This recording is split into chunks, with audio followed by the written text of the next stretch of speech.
Et c'est pourquoi j'ai plus de pouvoir qu'eux. Parce que, je vais vous dire une chose, ils sont consumés par la peur. Et leur plus grande peur, parce que cela signifierait alors leur fin, c'est que l'humanité se réveille à ce qui se passe vraiment.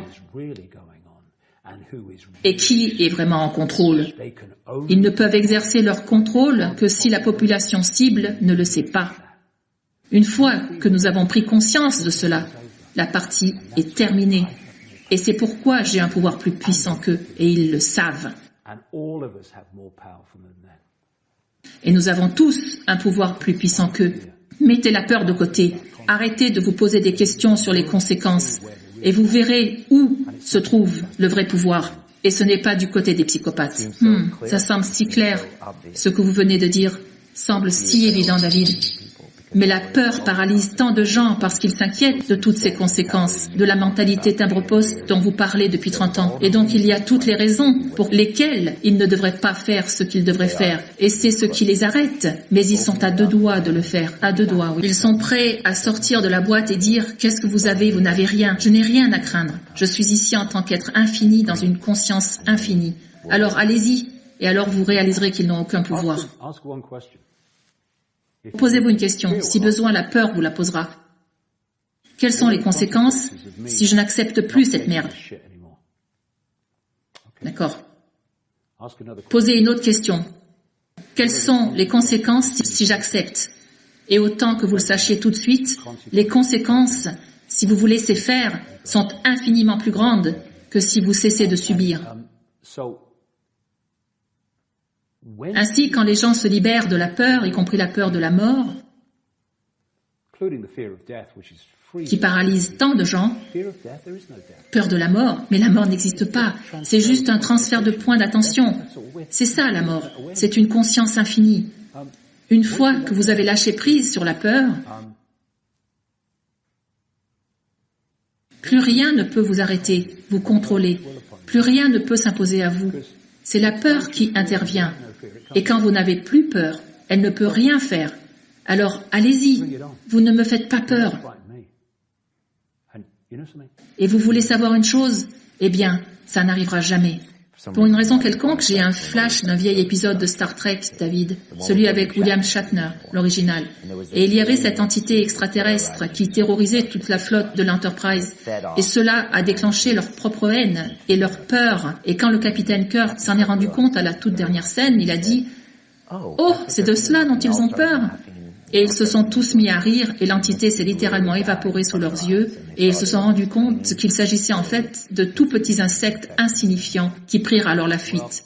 Si les gens lisent mes livres où j'explore en profondeur ce qui se cache derrière ce culte, nous sommes au plus proche de la vérité dans ce qui est en train de se passer.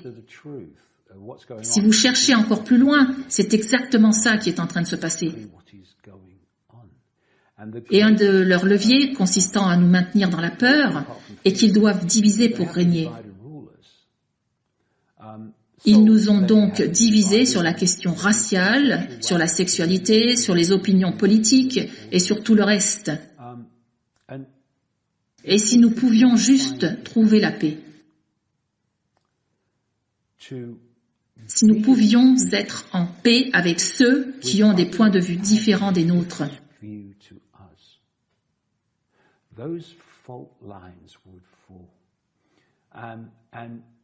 ces lignes de fracture tomberont et nous commencerons à voir que vous soyez juif ou musulman, transsexuel ou blanc ou noir, quelles que soient vos expériences. Ce ne sont que des expériences différentes d'un même état de conscience infini. Ce ne sont que des points d'attention différents dans le même état de conscience.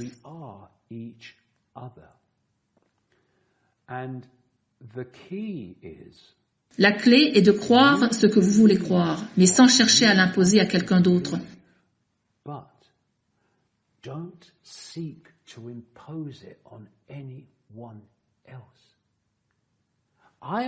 Cela m'est égal, ce que peuvent penser les gens, ou ce en quoi ils croient.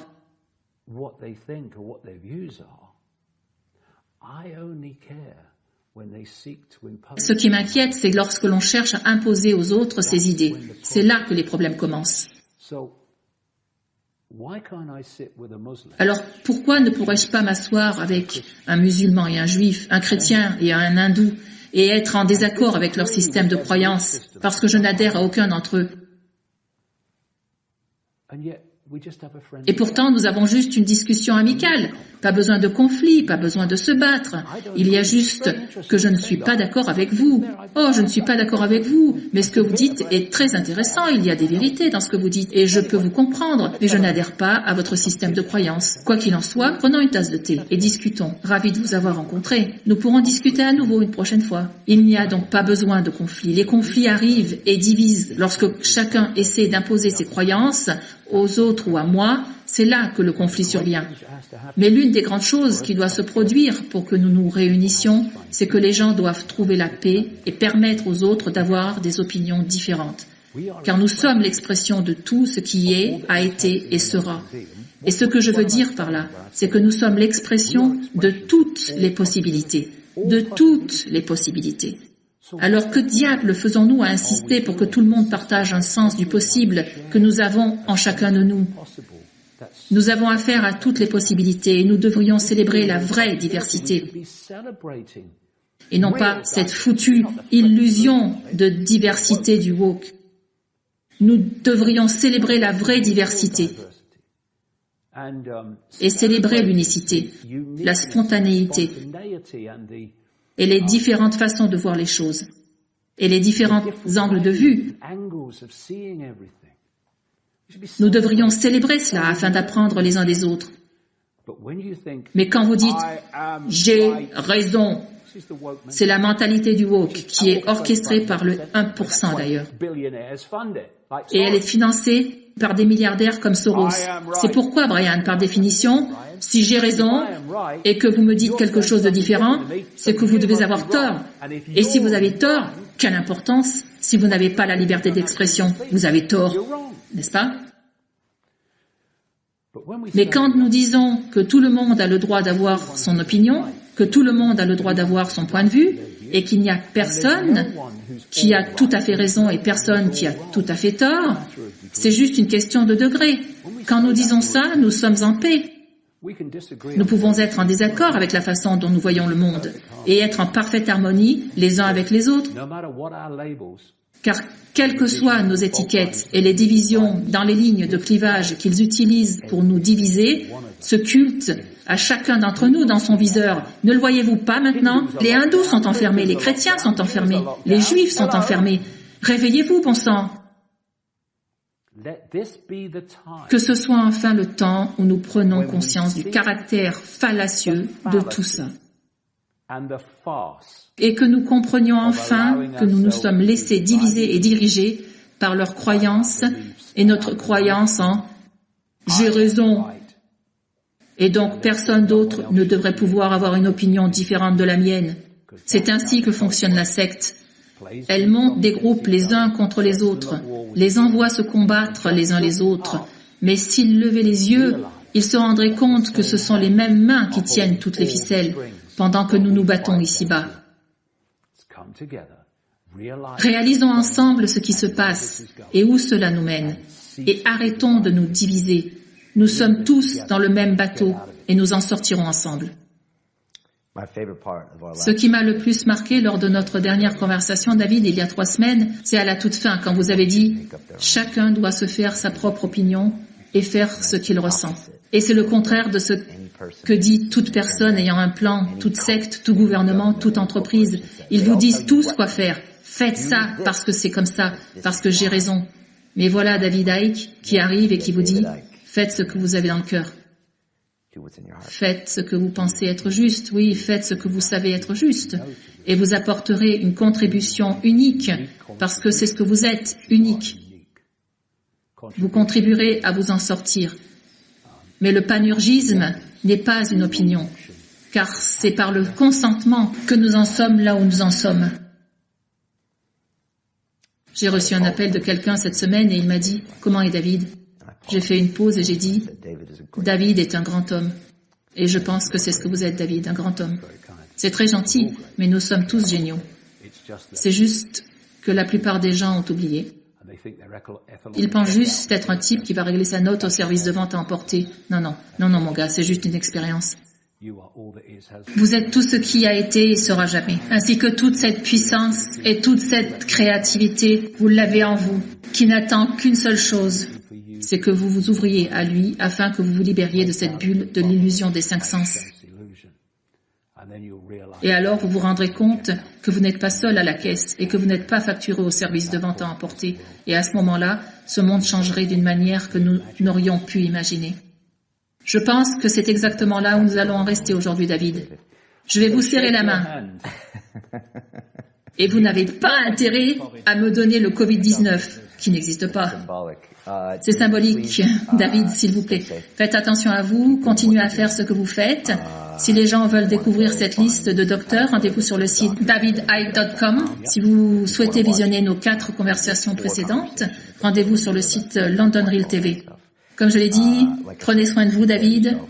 Continuez à faire ce que vous faites. Il ne peut en aller autrement. Et il pourrait m'exécuter que je continuerai à dire la même chose. Personne ne me fera taire. Une dernière pensée? Eh bien, seulement ça. Ce qui est en train de se passer est pour nous une merveilleuse opportunité de prendre conscience de l'absurdité de la façon qui nous a amenés à cet état de choses et de réaliser que tout ce que nous avons à faire est de l'inverser et nous en sortirons. Vous voyez les gens dire « Quelles sont les solutions ?» Nous sommes submergés de solutions et les solutions mènent à plus de problèmes. C'est comme ça que ça se passe. La meilleure façon de résoudre un problème est d'en éliminer la cause. Vous savez que vous pouvez trouver une solution à un problème et cela mène à quelque chose d'autre ou à un autre problème. Ou bien vous pouvez regarder pourquoi ce problème arrive et vous supprimez la cause et s'il disparaît, le problème doit donc disparaître.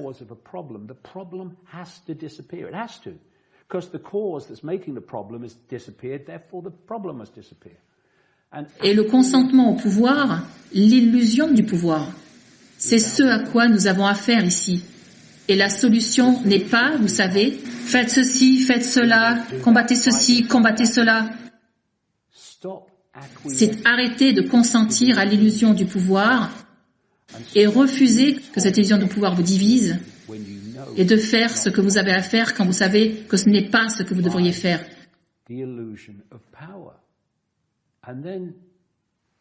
Et alors le problème qui est l'illusion du pouvoir chez les autres a disparu. Et le monde changera, car le monde d'aujourd'hui est une manifestation du consentement au pouvoir. C'est ce dont il s'agit. Il n'a jamais été aussi extrême qu'aujourd'hui. Supprimez cette cause et le problème disparaît.